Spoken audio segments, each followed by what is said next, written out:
Good evening and welcome to the Northwestern Michigan College International Affairs Forum. My name is Jim Bensley and I'm the director of IAF. It's great to be back with everyone as we kick off the second half of our season with an information-packed conversation with IAF co-chair Steve Fisher and our special guest, former director of Asian Affairs at the National Security Council, Ken Jarrett. Due to time constraints between the US and China, tonight's conversation is being offered in a format we hope you'll enjoy. Last week, Steve and Ken sat down to discuss the current state of China and its relationship with the US. Their conversation was recorded and will make up the first 45 minutes of tonight's program, followed by a live interactive Q&A between Ken and our audience. Please enter your questions in the chat function and we will address them to Ken. And now let me introduce our moderator for this evening, Mr. Steve Fisher. Steve is Executive Director of Monterey Investment Management in San Francisco. Earlier in his career, Steve was president of a division of A.T. Kearney with responsibility for a global business with offices in 23 countries. He lived in Asia for 15 years and moved back to Leelanau County in 2012.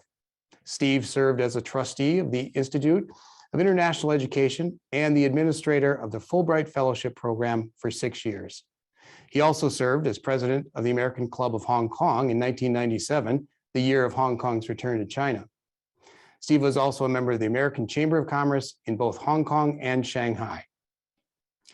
Our featured speaker, Mr. Kenneth Jarrett, is a senior advisor at Albright Stonebridge Group, where he draws on decades of business and diplomatic experience in China and across East Asia to provide perspective and advice to businesses, investors, and other organizations with interest in the region. Most recently, Mr. Jarrett spent 5 years as president of the American Chamber of Commerce in Shanghai. Under his leadership, the chamber helped hundreds of companies establish and grow their networks in China and navigate operational and regulatory challenges. Previously, Mr. Jarrett was a distinguished diplomat whose positions included service as consul general in Shanghai and as deputy consul general in Hong Kong. His 26-year foreign service career also includes postings in Beijing, Chengdu, and Singapore. His government roles in Washington, D.C. included serving as Director of Asian Affairs at the White House National Security Council. Following his government service, Mr. Jarrett served as chairman of Greater China for APCO Worldwide. Mr. Jarrett is a frequent commentator on the business environment in China and has been quoted in outlets including Bloomberg, The Economist, Financial Times, Los Angeles Times, New York Times, and the Wall Street Journal. He's the recipient of the Magnolia Award, Silver, from the Shanghai government and is a member of the National Committee for U.S.-China Relations. Ken earned an MA in East Asian Studies from Yale University and an MA in National Security Studies from the National War College. He received a BA in History from Cornell University. Mr. Jarrett speaks fluent Mandarin and is currently based in Shanghai, China. And now let me hand it over to Steve and Ken. Hello, Ken. Very nice to see you. It's been way too long. We really want to thank you in joining our International Affairs Forum program on China. And you bring some really interesting perspective to this, our conversation today, having been in the foreign service world and also leading the American Chamber for a lot of years. So you have both the commercial and the sort of geopolitical perspective that I think is going to be very interesting to our group here. Very much like to start our conversation tonight with a general overview on where you see things, what China has been accomplishing and how the relation is at this point, and then we can get into some more specific issues. Sure. Well, firstly, so I'm very happy to be with you, and it's good to see you after so many years. And while, of course, all of us are tired of online programs, one of the benefits of the digital world is that it does allow me to connect with all of you in Michigan this way at a time when it's impossible for me to be with you in person, which, of course, would be preferable. So I'm happy to, so let me, I guess, comment on a couple of big themes, and then we can go into details on each of them. But broadly speaking, in terms of US-China relations, just to begin with a really big picture issue, to the state of the relationship, at the moment, it won't surprise anybody to hear me say that it's quite troubled. And in terms of understanding the nature of the problem, it's important to keep in mind that I would describe this as structural in nature as opposed to cyclical. And by this, I mean that in the past, we've had many ups and downs in US-China relations where the relationship takes a dive and then it gradually crawls its way back. And that was true for maybe 30 or 40 years almost. This time around, I think it is qualitatively different because the state of the two countries is changing. The power relationship is different. Each one is feeling its way, and that has certain implications. The first is that the troubles that we're facing, or the tension, is going to be longer term. So this is not something that in a year or two, we're going to bounce back to where we were before. The relationship is definitely defined, largely by a growing sense of competition. Competition that extends into many different realms. It's not simply in the political security area. It's now in the economic area, and increasingly we see it moving into the area of governance or ideology. So that's sort of one change. Also, it's shaped very much by domestic politics, both in China and the United States. So there's tremendous pressure on political leaders in both countries to try to satisfy their populations with respect to the relationship. And that has an implication as well, because it actually reduces some of the political space that a leader might have to make a decision. It's also one in which each government is prepared to take greater risks in the relationship, and partially because there is I think a underappreciation of the benefits to the two sides of a strong, healthy, cooperative relationship between the United States and China.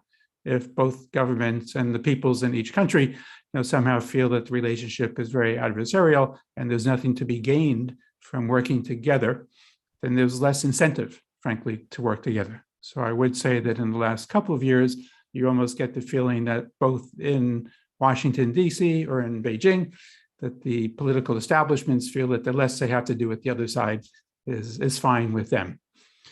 And then also some of the traditional buffers that have been in place. The role of the business community, for example, which has always had a positive sort of impact on the relationship. The ability of the business community to play that role simply isn't as strong as it was in the past, for a variety of reasons. So that's a quick snapshot, I guess, of the relationship. In terms of, I guess, one other big theme, and then we can dive into questions that you might have. In terms of the economy, China in 2021, they had a very, quite a strong year, and most foreign companies operating in China actually did, pretty well in 2021. Which might surprise people to hear me say that. But this was, the exports are very strong in 2021. This is something that helped China a lot because, of course, they have, their economy was one of the first to bounce back from their earlier dealing with COVID. Longer term, they still might have some troubles down the road, but at least so far, they had bounced back, and the economy and the manufacturing ability really did fill many of the gaps around the world. So the export sector was quite strong. For this year, the expectation is that the economy, things will be soft. So there are problems in the real estate, construction sector. This is a huge pillar of the Chinese economy. The auto sector, which is still strong, it'll be probably a little bit softer this year. China is making big progress with electric vehicles, but overall, there might be some softness in that, and that also is a key pillar of the economy. In terms of household consumption, this is an area that's a huge priority for the government because they do want domestic consumption to be the principal driver of the economy. So they're always exhorting people to go out and spend more. But unfortunately, consumers aren't necessarily getting the message. So they're being relatively careful. Even though China, you can move around relatively easily because of the zero tolerance policies with respect to COVID, travel actually can become very unpredictable. And when that occurs, it immediately slows down travel. So we're just coming out of the big Chinese New Year holiday, which is a big travel time. And the number of trips this year actually was reduced from the previous year, and consumption also was down. So that's a challenge for the government this year.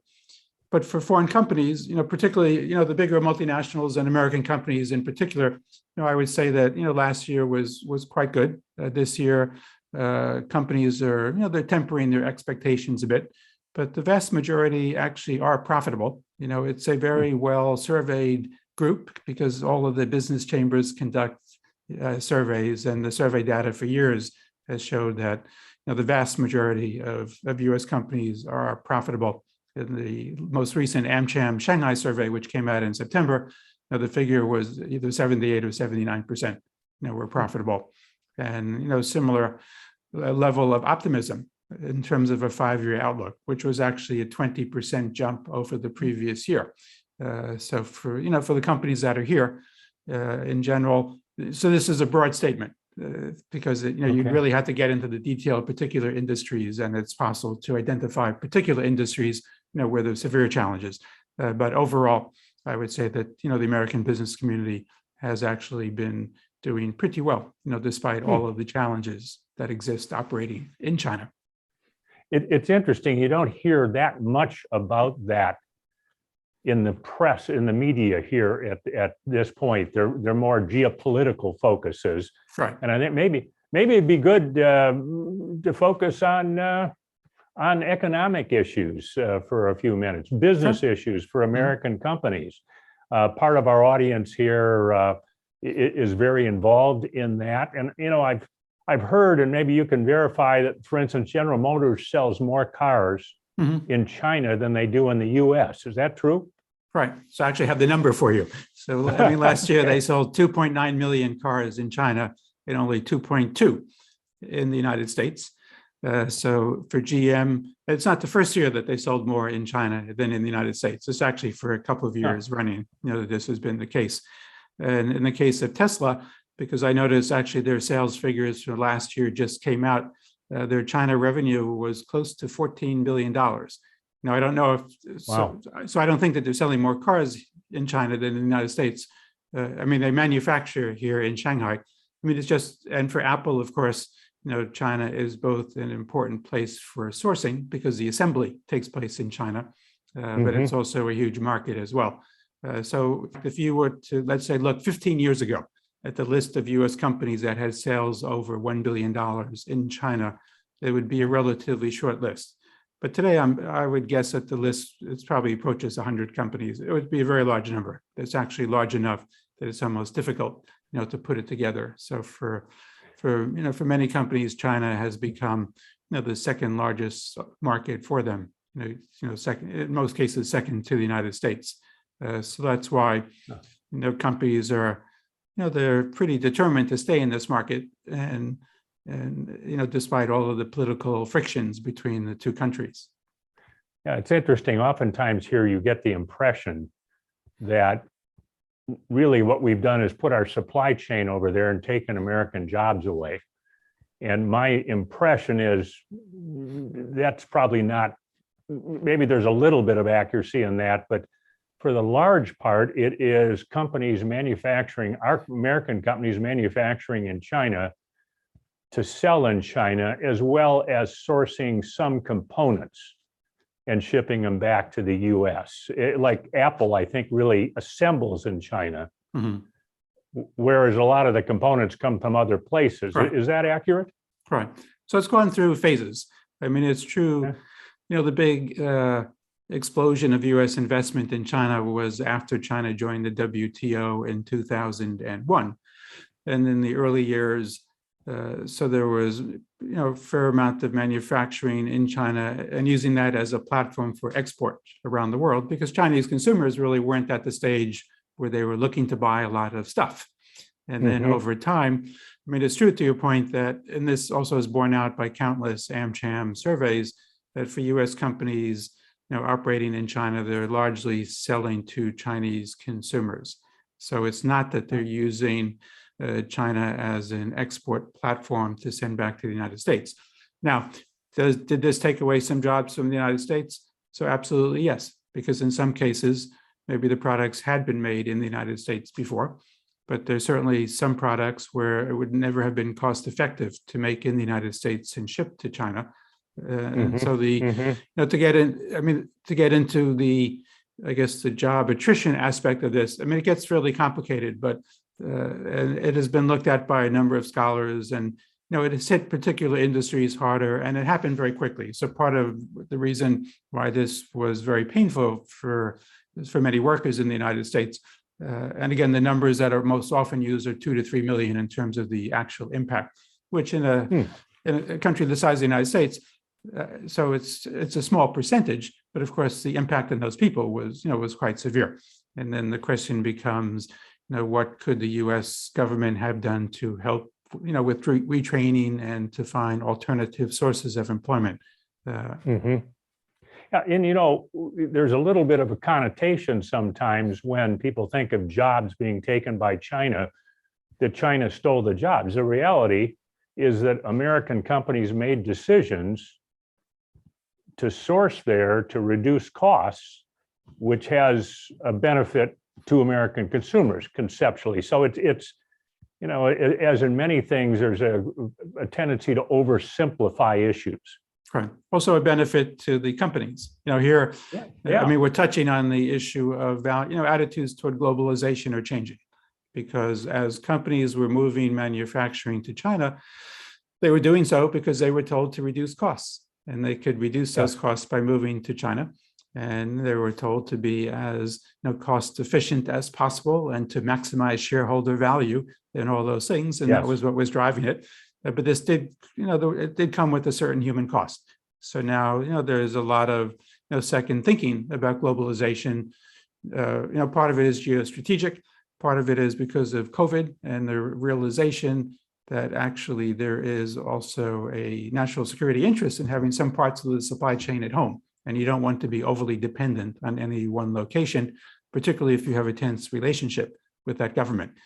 So that's why, the supply chains are being looked at again. And for some time, many companies had a China plus one strategy anyway. They did want to, to diversify a little bit and not have all their eggs in one basket. But this is getting sort of, there's, I think, a bit more momentum behind this now. It certainly seems that. Well, it is a continuing complex problem. Let's relative to business opportunities for American companies in China. I've always had the impression, or at least when I was there some years ago, that American brands were viewed quite highly. And at the time, Chinese brands were not viewed so highly by the Chinese.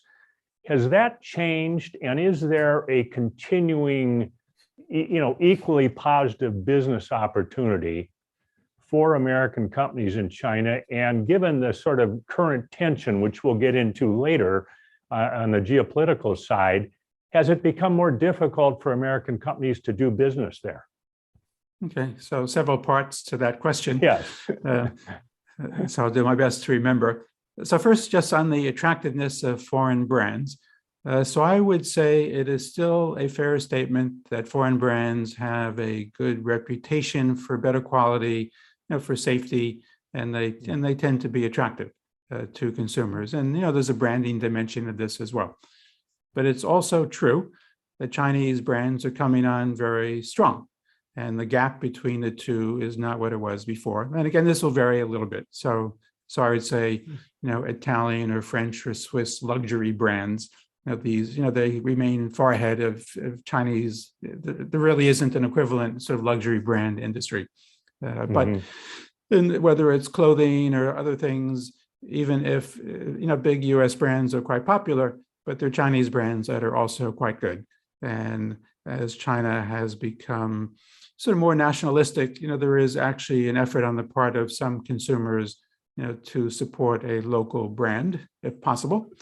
And also, and it's not just purely out of patriotism, often the local brands actually have a better read on what consumers want, and they're much faster to market because, they're run by Chinese and they understand Chinese consumers, And if there's a decision, something has to be tweaked, they don't have to go back to corporate headquarters in the United States and have lots of discussion, something that might take weeks or months before they make a change. They can often respond very quickly. So this actually does give them an advantage. So it does mean that for a U.S. company or foreign brand to be successful here, I mean, you do have to offer a good product, at a good price. Something that a local brand can compete with, and so that's, I would say, still the case, but it's definitely more competitive. We've covered a couple of topics on the business side. Is there anything else we should touch on that you think is relevant there before we move to more the geopolitical piece? I guess, well, it's just, I mean, also to remind people of the, the scale of the market here. This was something that was always pointed to as something that would be nice to have at some point in the future, but it is actually something that's arrived. Exports to China for most states in the United States have been growing at a very fast clip, and for many states, China is, definitely in the top 3 overseas markets for them. But then also there's, I mean, one figure that also gets lost in the wash. This maybe goes back to your point about, companies that are manufacturing in China and selling to the local market. Because in terms of U.S. exports to China, which last year, so maybe it was about 125 billion or so, a little bit of increase. I mean, it's been kind of stuck at the 110 to 120 billion, for the last few years. So it actually hasn't seen a very impressive growth. But keep in mind that U.S. companies that are in China sell close to 600 billion a year in terms of goods and services. So if you put it all together, actually it's quite a substantial figure. So just to make this point, that there's a lot of economic activity, and the two economies are quite integrated. And in terms of companies reshoring or moving manufacturing back to the United States, this really hasn't happened. There's a certain amount of movement to Southeast Asia or India or around the region, but reshoring back to the continental United States, this is very small number of cases. Okay, interesting. Well, shifting a little more to the geopolitical focus is that the dialogue has changed. It seemed when Xi Jinping came in, that maybe there was a hope that things would actually loosen up. He'd spent some time in the U.S. Early pictures were of visiting Iowa and things like that, and so on. And it seems that things have become much more adversarial, for sake of a better description. And the conversation is going away from engagement and more toward containment. Not necessarily everybody's perspective, but what's your view on that? And in the context of Xi Jinping and nationalism, and are we doing things the right way at this point? Well, I'd agree with your characterization that engagement has become a dirty word. People feel that, in fact, that the consequence of many decades of engagement has only been to create a very capable adversary. And so people have come to the conclusion that that was a big mistake and everything about engagement was wrong, and that the U.S. government should take a different approach. And that's also why I said at the very beginning that we're facing a structural change, because the basic philosophy about what the relationship should look like, is very much in movement. You could say it's actually adrift, but it's definitely it's moving. Where it's going to land, I don't know. So I would say that the question becomes almost, so what is it that explains this? Of course, there are answers on both sides, because neither country looks like it did before. To what extent should we blame Xi Jinping, the leader of China? He certainly has a role in it, because he has a certain style, and he's a forceful sort of nationalist, and he wants China to play a leading role on the world stage. So he has actually made changes in longstanding Chinese policy in terms of how assertive they would be internationally, and even I would say a renewed emphasis on ideology, the role of the party. These are all things that are features of Xi Jinping. But the dynamic that is creating a strong and powerful China is something that's been in motion for some time. They're very capable people, very hardworking, and China historically, of course, has played a major role on the world stage. So it's not as though this is the first time. It's maybe the first time in our memory. But if one goes further back in time, there were previous examples. And if I'm not mistaken, in the past 25 years, they've taken 600 million people out of poverty in China? Yeah. So in fact, China has more billionaires than the United States. Just an interesting little data point. And they did. So they had a particular goal to coincide with the 100th anniversary of the founding of the Chinese Communist Party. This was last year, where they wanted to eradicate poverty, which has a specific definition. So it doesn't mean China is still a land of big income disparity. So it would be a mistake, even with a lot of billionaires, there's still, I think, 600 million Chinese who live on $150 a month. But the per capita income of China today is about $12,500 in a place like Shanghai, which is much more affluent. It's, I think, close to $25,000 a year. So it's, it's definitely, Shanghai, as you walk around, if you take the subway system, it feels like a very middle-class society, and it is. One of the things I strongly remember, and it's probably only become greater, is the quality of roads and the subway system and the train system and all the new airports. The infrastructure there is truly remarkable. Now, they're not dealing with old legacy systems and amortized old systems like we are. They sort of went from zero to, you might say, stage 4 immediately, but still, it's really impressive. Yeah, well, so China does infrastructure. There's no question that this is something they're good at. I'm from New York originally. When I came to Shanghai this time, because I was here once before, but in 2005, they hardly had any subway system at all. So from 2005 to today, they have built a system that is larger than the New York City subway system. In the meantime, New York City has struggled in that same sort of 17 years to build a 3-station Second Avenue subway, which finally opened. But there are certain advantages the Chinese government has for this kind of thing, because they don't face legal suits, and for them, eminent domain is truly eminent domain, and and the government actually is well funded, and they're big believers in infrastructure, because their experience has been that in the wake of infrastructure build out, you accelerate economic development. So they are prepared. In the case of the high-speed network, which also has gone, in my time here, from nothing to a network of 25,000 miles, with trains that are running, 120 to 220 miles an hour. So it's quite it's an impressive system, and this runs at a loss. But the government feels that there's an overall economic benefit to the country, so they're prepared and they have the ability. This is a big difference. So China, so they still have money to do things, and then they plan ahead and they try to use that money well. Okay, one of the things you hear about outside of China is the Belt and Road Initiative.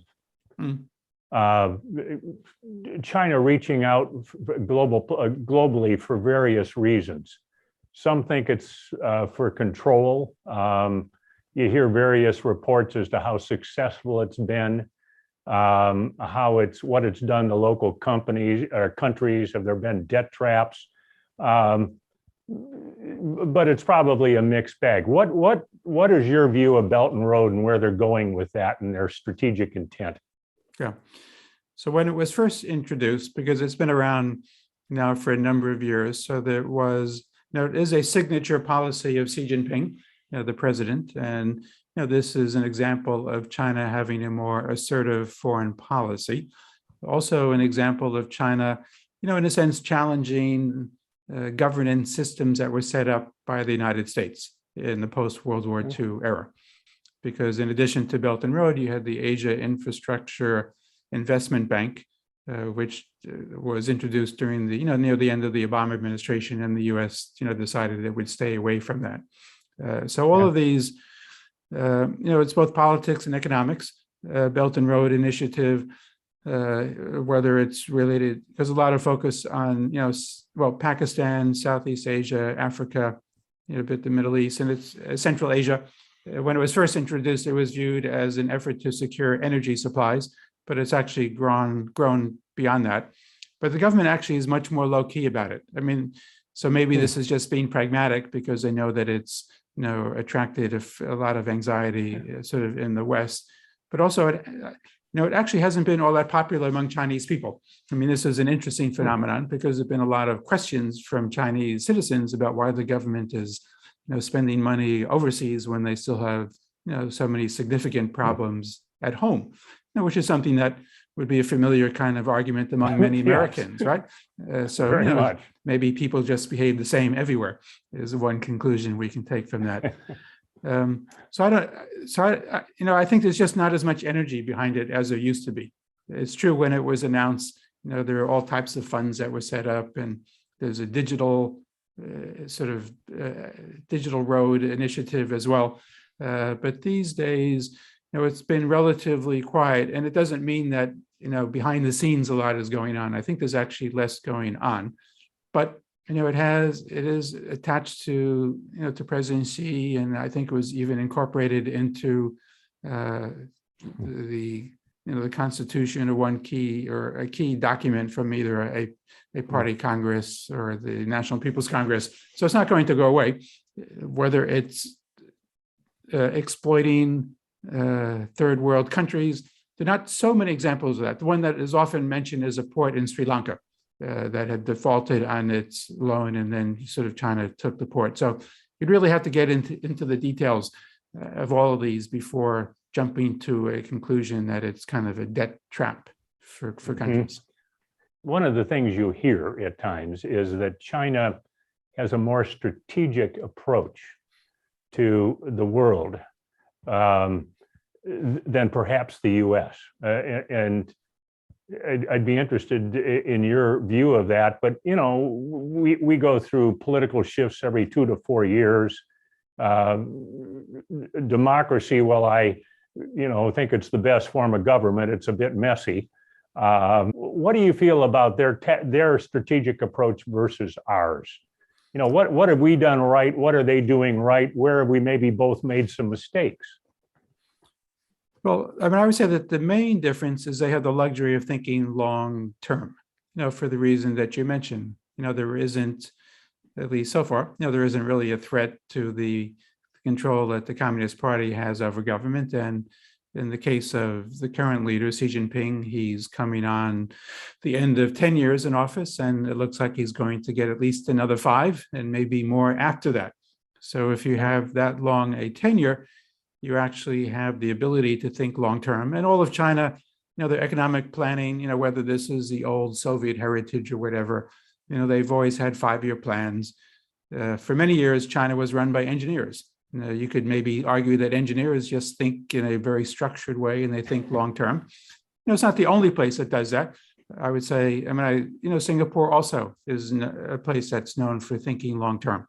But to think long term, you can have, you need the benefit or the advantage, I guess, of not having too many ups and downs in terms of politics that will get in the way of your policies. So that's something where China maybe does have an edge over the United States. In terms of, I guess, looking strategically at the world, I don't think in terms of foreign policy that the US does a worse job at all. Actually, you could look at China's international standing these days and argue that, well, even if they're so strategic, their international reputation actually isn't doing so well. So you could say that, in fact, they're not that strategic at all, because in the last 3 or 4 years, all of the major surveys of how either Europe or developed world looks at China, the unfavorable ratings are really going high. In fact, a number of countries have a more unfavorable view of China than even the United States does. So the United States isn't alone at all. So in that sense, and this flows from, specific Chinese policies, again, Xinjiang or Hong Kong are, the best examples. But in that sense, China has, so they've decided, obviously, that there's a domestic national security imperative here, and they don't care about the international reaction. Or maybe this is also an example of their long-term thinking, where they feel that well, okay, people might feel this way for 3 or 5 years, but we don't care. We're just going to ride it out. And then eventually, it'll change.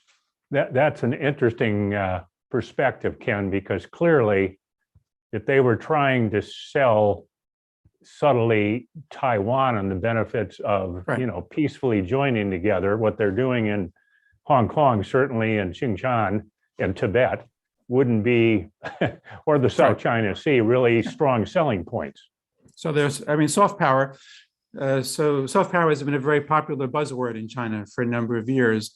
And, the government has tried in many ways through Confucius Institutes or use of media or whatever, to give a more lovable image of China, but it just hasn't succeeded at all. So in that sense, I would say that, there too, U.S. soft power is more deeply rooted. The U.S. also has a whole network of allies and friends, based on common values, and that's an important advantage. China, it never pursued having allies, so it doesn't have that kind of a network.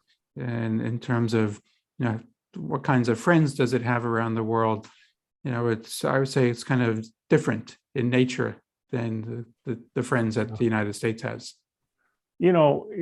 Looking at one of the sort of elephants in the room as we talk, well, there are two that maybe we can touch on. Taiwan. How there have been a lot of magazine covers and articles recently about the growing threat and the incursions and so on. And the other one would be the new relationship with Russia. Let's focus on Taiwan for a minute. What do you see as the real risk of a confrontation? Well, in terms of a really hot war or the invasion scenario, that I actually think is not such a high risk, because all of these reports which are predicting that for legacy reasons Xi Jinping is going to want to invade Taiwan, none of them really dwell on the question of, well, after the invasion, then what? So can the mainland China, can they militarily sort of vanquish Taiwan? I think the answer to that is probably yes. But can they actually, manage, and can they control it? No, I don't think the answer to that is so clear at all. So that would be sort of, and I'm sure that in Beijing, that's something that they are kind of thinking about, to say nothing of the international reaction, to this. So it's not such an easy thing to do.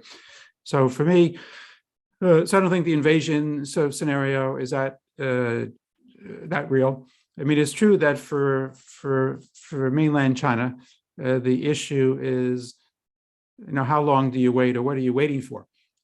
Because, the notion that time is your friend is no longer valid. So both for Mao and for Deng Xiaoping, they both took the view, well, we can wait 100 years, and that there was this notion that the two sides would gradually kind of drift together, and they would just become one. So this is, not going to happen.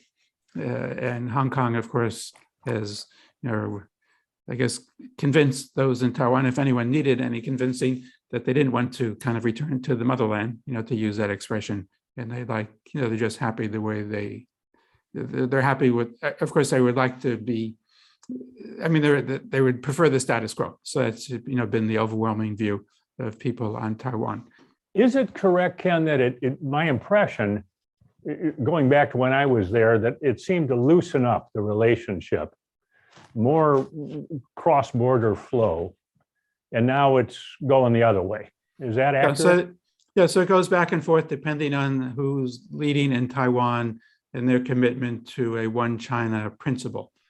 So in the mainland, they find that they have, a closer meeting of the mind with representatives from the Kuomintang, the KMT, which believes strongly in the one China principle. Now then there's the question of so who's the China, as opposed to the current leadership, which is known, the DPP.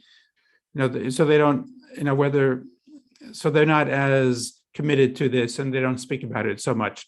So when you have the DPP in charge, then China tends to put the squeeze on Taiwan economically, because economically, mainland China is quite important to Taiwan, and so that's one way for pressure. So when you were here, if that was sort of a period when the KMT was leading Taiwan in terms of tourism and travel and economic activity, that would have been relatively unencumbered. But when you have the DPP in charge, then things change. Mhm. It's almost sad, the dialogue that's going on now about a new Cold War. You sometimes wonder if the media in all of the countries, sometimes directed from the top, aren't feeding the situation and potentially making it worse than it really is. I don't know if that's true, but it's a concern at times. Yeah, so I'm not particularly fond of that phrase because I don't feel it's that helpful. It does trigger lots of associations from the past, which I feel don't apply. If one uses it simply to create an intellectual construct and you use that to analyze what's going on between the US and China, and you conclude that, oh, well, there isn't actually a Cold War, really. It's not an apt comparison. That's fine. But I mean, aspects that there is an ideological dimension of US-China competition for sure. The economies are way too interdependent. That's quite different than the US and the Soviet Union at the time. We're not fighting proxy wars around the world. That was definitely a feature of the true Cold War. And China doesn't have any network of allies, in other words. So there's no sort of Warsaw Pact, that China has, in contrast to what the U.S. has in place. So, Cold War is not really. I don't think it's useful as a way to frame U.S.-China relations. But if people use that temporarily and then reject it, then it serves whatever purpose it's going to serve. I couldn't agree more that language is important, and that's not a particularly useful description. Going back to the engagement containment, there's sort of an underlying narrative there that there's win-lose or a win-win potential, or we're an adversary, or there are ways that we can work together, although we may have some differences.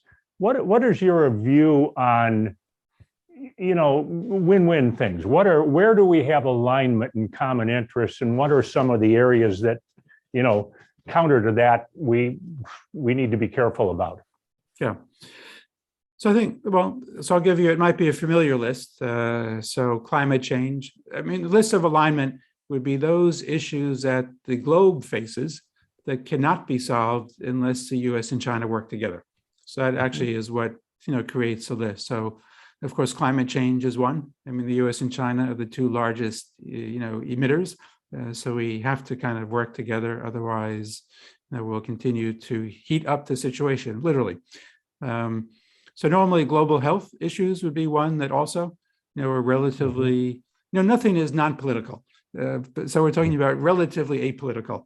But, global health, this is something in the past where there's been close cooperation. The COVID situation has been, a very dramatic and, unfortunate break from that practice. And, hopefully, it's too late in the COVID situation to somehow fix this in terms of working together, I fear. But hopefully in the future, we don't, COVID doesn't establish a new pattern in this area, because we're going to have other pandemics and, health crises down the world. And it is important for the two countries to be able to work together. Global terrorism, that also gets politicized, but that's something where we can work together. Other issues of migration and global crime and things where cooperation, it can be trafficking in people. These are all things that need the two governments to work together. Then the other part of your question, the areas of potential danger. One would be China. Certainly, it seems China certainly has a reaction when you start dealing with what they view as their internal issues. Right. So the sensitive areas, from the Chinese perspective, so it's anything that touches on territorial integrity or sovereignty issues, as China defines them. So these, of course, are, you have Tibet, you have Hong Kong, you have Taiwan. These are sort of well-defined red lines for China. And in the past, I guess the value of having red lines is everyone knows what line not to cross. And, the idea is that, there's some things that you just can't work out together, but it doesn't mean you don't work together in those areas where you can. So, both governments talk that way. And that's always been the case for a long time where, whether there's this bucket, we can't touch it because it's just too complicated. There's this bucket that's very easy. Well, happily we'll do that. And then there's everything in between, or however you want to describe it. Because even, for the Biden administration, they talk about competition and confrontation, but cooperation. So, cooperation is still, an important part of the three-legged stool that they have. Mhm. So they do want to work with China. And Secretary Kerry, the climate czar, has been to China twice. And so this is a priority for them. I think for Americans, the challenge is it reason, do we expect China to look like the United States? So this is also a bit at the core of all of the problems and the criticism of engagement, this notion that somehow the premise of engagement was that over time, China would turn into something closer to the United States, both its political system and its economic system. And then there's a sense of disappointment that seems not to be happening, and that in fact, China is taking a system that it likes and starting to promote that internationally, to challenge US leadership. And so, Americans don't warm to that. The question becomes what to do. And, for me, I would say that, the best way to deal with this is just to make the US look more attractive. We have to run faster as opposed to trying to trip China. So, rather than trying to stop China here and there, we just have to improve how we manage the United States and, let the United States be a better example for the world. And for me, that's a more effective approach. A concern is, are we looking at China in the right way? Being sort of, it's either an adversary or it's a potential ally, are probably too extreme. It's how do we work together and how do we focus on the win-wins and maybe not try to aggravate each other too much? Both governments and both peoples, so you need to have a certain amount of empathy, or you need to see the world through their eyes a bit, in order to figure out how to work together. And so I think that's lacking actually in both sides of the Pacific. It's not to say any one side is doing a better job than the other. China needs to explain better to the world, why it's pursuing certain policies. And, that's, I would say, a particular burden for China, for the United States. So I think Americans do have to accept, and this might be painful, that moving forward, China is going to be around. The US isn't going to be the dominant country that it was for so long. So for many of us, anyone post World War II, the US has been in this preeminent position our whole life. And now to sense that we're entering a period of time where the US may not be in that same role, this is a difficult adjustment to make. And then you look in the rearview mirror, and it's maybe not even in the rearview mirror any longer. And you see this, big China sort of catching up, and that has people feeling very anxious. And that anxiety, stems in part, again, from perhaps the poor job that China has done in terms of explaining its goals, and also, I guess, not an insufficient understanding of what China is all about, which it's hard from far away. It's interesting.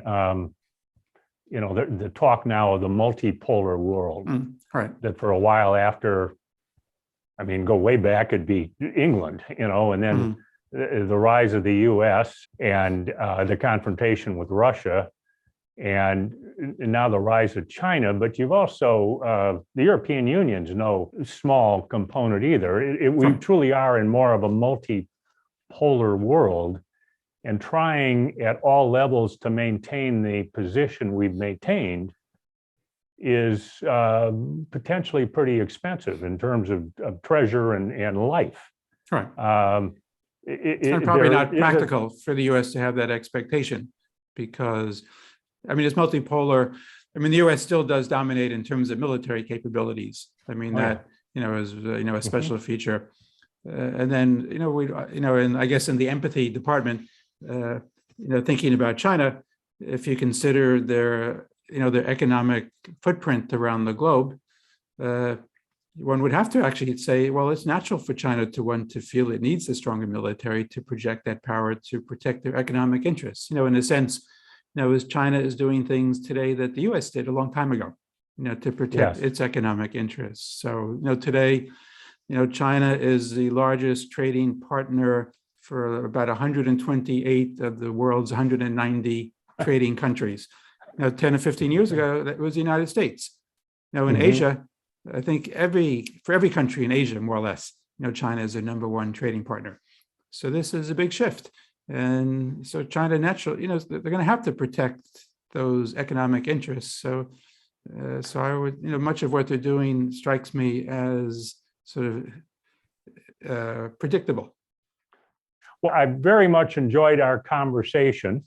And again, appreciate your time with this 13-hour time difference. And at this point, we'll transition on to some of the questions we've received already and take, live questions from our audience. So thank you. Thanks very much. Thank you, Ken. Thank you, Steve. Those are some great nuggets of wisdom and information that you shared with us. But we have more, and let's take a few from the audience. So the first one is from Eleanor, and she asks, Ken, do you think China is wise to invest or loan, as the case may be, in South America and Africa? So here, this is really going to challenge what I referred to the empathy sort of indication or word that I used a couple of times. I mean, for China, they have been an active investor internationally, for quite some time, and much of this was to secure the natural resources that they need. And if you look at their investments in Africa or South America, it's very much aimed at those needs, because China, it is a huge economy. They're very active around the world. So for them, they do need raw supplies, raw materials. So this is sort of one focus of the investment. You have the Belt and Road Initiative that we spoke about a little bit in the earlier part of the presentation. This is also something that's has a political motivation behind it as well, because they're trying to sort of link countries that are in the Belt and Road Initiative, and this would include sort of Africa and actually parts of South America now are signing up for this as well. So there's a political motivator. But I would say, for China, even if one views elements of risk to be a little bit higher in these two continents, that for China, it's still an important area for them to invest. So I think we should expect that they continue to do so.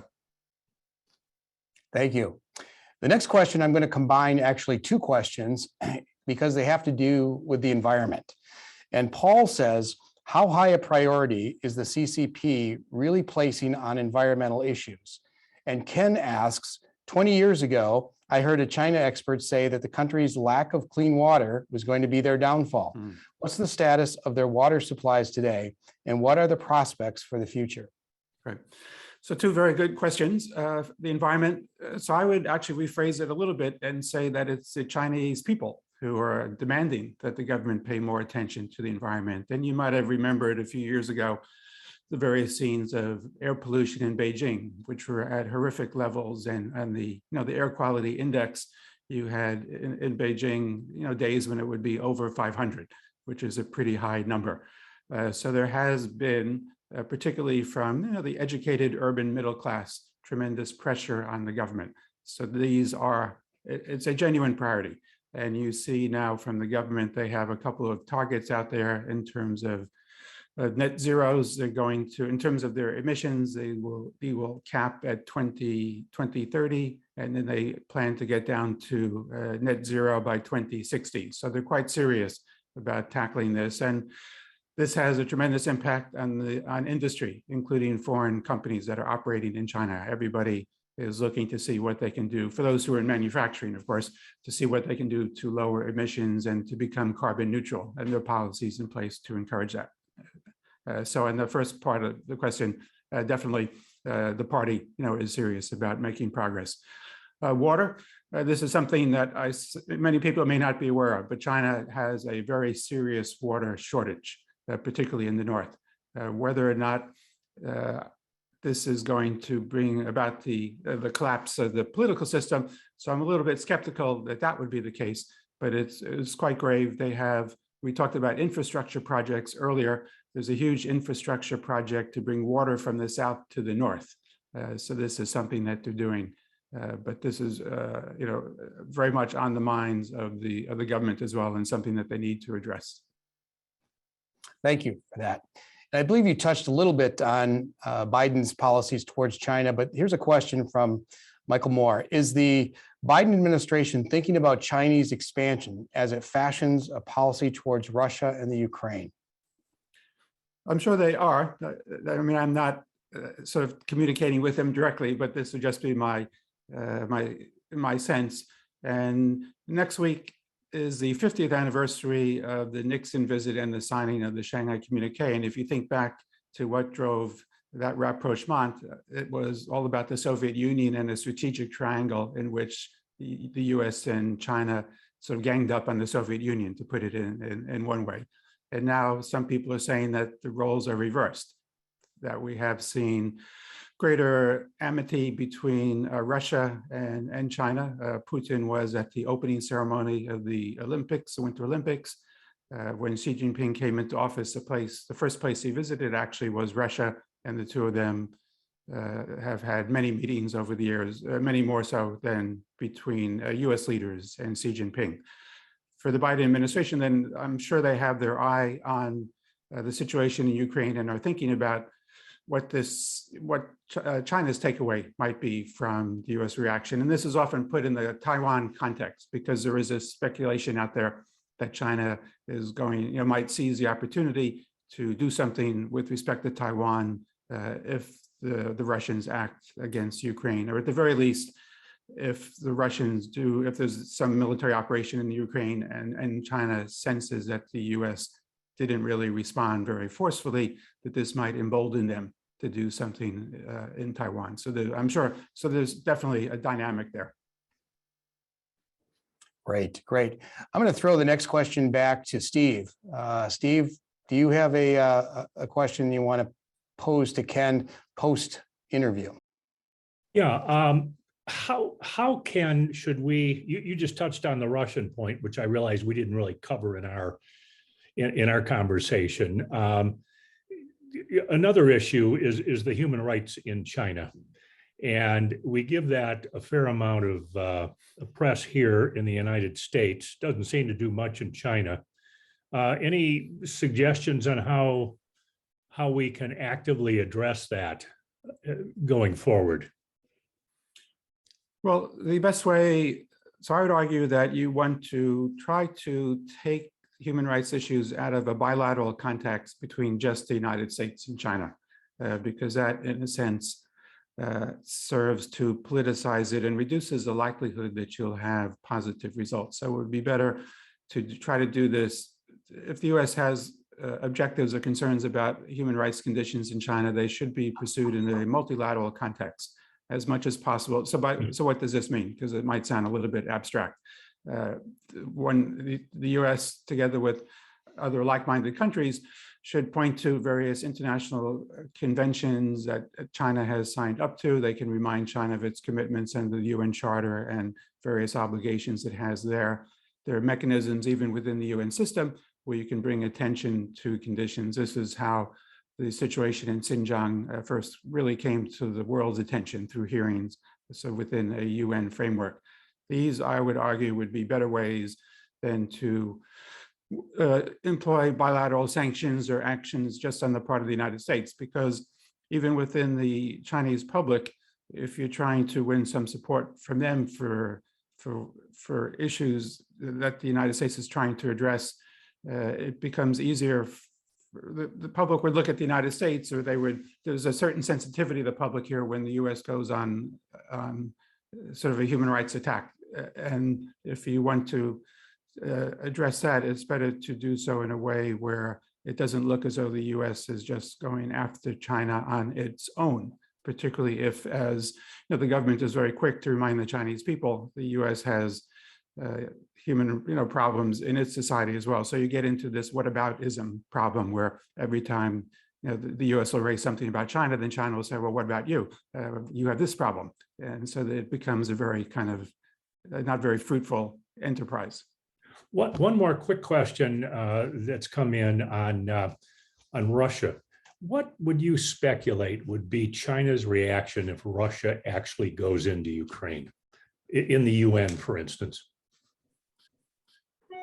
So, well, in these things, it always depends, of course, on the circumstances. But we know that when Putin was in Beijing, they did sign, there was a joint agreement. And, China has expressed support for Russia's concerns in the Ukraine. Now, exactly, this is vague diplomatic language, so exactly what that translates into in reality, we don't know yet. But I would suspect that if there would certainly be action at the UN Security Council and an effort to condemn Russia. Whether China would abstain on that becomes a question. And this would, again, be shaped by exactly what were the specifics that might have sparked the Russian action and how China reacts to that. I mean, there are some ironies here because China, is very protective of its own territorial integrity. And if it somehow seems to condone Russia's violation of Ukraine's territorial integrity, there's a bit of a contradiction here. So I don't know exactly how the Chinese government will deal with that. Good, thank you. And now from my neck of the woods, here's an education question. Should the U.S. universities be encouraging enrollment of Chinese students and encourage faculty exchanges? I mean, obviously, there were a lot of those 10 years ago and up until COVID. So what are your thoughts on that, Ken? So you may not be surprised to hear me say I'm a believer in the value of this.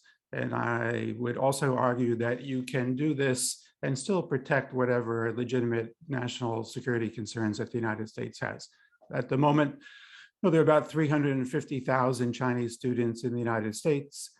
This is something that enriches the educational experience for American students as well. As those high school graduates apply to universities, they often will look at the international component of a particular university because they're looking forward to that kind of enriching and broadening experience. And China and India, these are the two largest sources of foreign students in the United States. I mean, there is, of course, an economic incentive. I'll just put that aside because I would rather focus on, the cultural and intellectual benefits, particularly for young people, because they will be growing up in a world where we're quite interconnected, and there's tremendous value to have Chinese students in the United States. So implicit in the question is this anxiety about what about the national security consideration? Should the United States be training thousands of Chinese students in artificial intelligence or quantum computing for them to go back to China and to strengthen a potential adversary? That is a legitimate concern. And this has actually always been in place. And the US government does have arrangements they can deny visas. And there are certain reviews that are necessary if a graduate student in particular is going to the United States to study a particularly sensitive technology. It's possible that that visa would be denied on national security grounds. This is a small number of cases, but it does happen. So I do feel that there's a way to balance these two goals.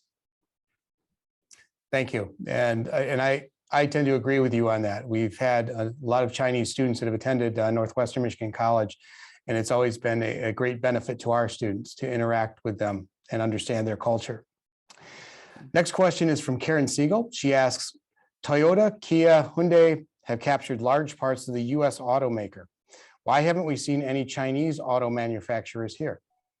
This is, of course, the Chinese government would like to have seen lots of successful Chinese manufacturers in the United States. And in fact, they're quite disappointed that that hasn't happened, because when foreign auto players first came to China and they were required to have joint ventures, which is a requirement that's been dropped now, the expectation was that the Chinese partner would quickly learn from the foreign partners and they would develop globally competitive automobile companies. And it actually really hasn't happened, which is something that the Chinese government has been pondering for some time.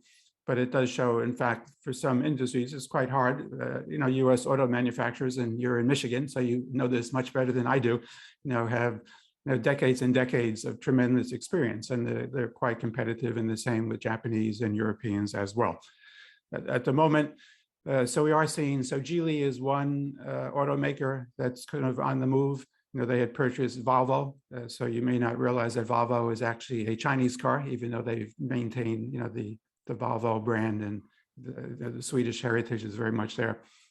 Moving ahead, it's possible that we'll see in electric vehicles. This is an area where perhaps Chinese automakers will do much better. So NIO is one, XPeng is another. Both of these are car makers that are pretty successful here in China. And this is an area where China has a lot of experience in batteries, for example. And since it's a new technology overall, the competitive advantage that the US has in traditional combustible engines, isn't there. So we might actually see moving forward more Chinese players in EVs. Great. So sticking with the economy, let me ask you a question from Nancy. She says, what do you see as the Achilles heel of Chinese economy? Well, I would say it's the whole question of economic reform. So for the Chinese government, what they've been trying to do is to balance what is the role of the market and what is the role of the state. And they go back and forth in this a little bit. So you had we're in this period of reform and opening. This was something that Deng Xiaoping initiated in the late 70s. And the whole idea then was to take the government out of the role of active management in the economy in most areas, and to let the market kind of flower, and to ignite the natural abilities of the Chinese people and their entrepreneurial spirit. And we saw that for a long time. Under Xi Jinping, there has been a bit of to roll back is maybe too strong, but there has been a reconsideration of the role of the state, and definitely there was a greater attention given to the necessity in the view of Xi Jinping that the party or the government should control what they call the commanding heights of the economy. So we are seeing less attention to economic reform. The question then becomes, and this is, I guess, the Achilles heel for me, as long as you still have this, you'll always have a hybrid. The question is what kind of mix, but if the state component of the economy is too strong, will you actually level off and cap the level of economic development? So if the Chinese economy wants to really sort of take off even further, I would say that they need to return to a stronger focus on the market. Thank you. And Ken, I know we could talk to you about all of things China for another 3 or 4 hours or even more, but I'm going to have to pose this last question to you, and I think it's a good one. It's from Nico. And he says, to what extent have you seen the US learn from things China does well? If China's edge when it comes to long-term planning and strategy leads to better, more robust responses to climate change, do you see the US adopting these responses, or do you see pride or optics getting in the way? Well, in climate change, this maybe isn't the actual focus of the question. There, the two governments are trying to work together because there is this recognition that it's essential. Otherwise, we're all going to be in hot water. In terms of applying things that China does well, there I would suspect that there's not that much appetite, that most Americans won't feel that China is doing too many things well. Even so, infrastructure build out, of course, that is one area where China truly does excel. Whether or not Americans would accept this, I don't know. But the more pertinent comment might be that the American political system actually probably wouldn't tolerate the kind of long-term planning that China is able to pursue, given its own political structure. So it would be, I think, of course, it's incumbent on all governments around the world to look and see what others are doing and see what they can borrow. China has actively done that. Whether or not the U.S. would have the ability to do more of that, that's something that I would encourage, but it's probably a bit of an ask of the U.S. government. Thank you very much. That's great. So I want to thank both you, Ken, and Steve. We enjoyed your very insightful conversation that certainly painted a more detailed picture of the forces, both economic and political, that exist with our ongoing relationship with China. Thank you to all the students who joined us this evening, to Kyle Morrison and Chris Hanna at NMC Educational Technologies, to all of our members and future members, and to Alex Tank at IAF for his work in helping to make tonight's event possible. Join us next month when we host a program on the rise of populism in Europe with Jeff Rathke. For all IAF diplomat, envoy, and ambassador members, please join us in 5 minutes for a live leadership circle discussion with Ken Jarrett. To the rest of you, have a wonderful evening. Thank you for being here. Thank you.